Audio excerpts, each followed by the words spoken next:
নমস্কার। আজ আমার নিবেদন কবি সৌমেন্দ্র ভৌমিকের লেখা কবিতা টেনিদার গপ্প যদি। গতকাল চাঁদনি রাতে বাগানের শিমুল গাছে দুই ভূত হাতছানিতে ডাকছে আয় না কাছে। আমি ঠিক তক্ষুনি তাই করে দি হুকুম জারি, যাব না তোমরা এসো, গাছে কি উঠতে পারি?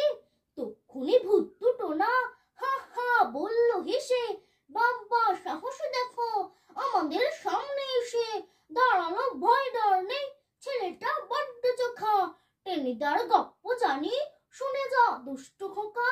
আমি আর দাঁড়াই নাকি দুপায়ের শক্তি নিয়ে, দেই ছুট পেরোই বাগান, থামি সেই পাড়ায় গিয়ে।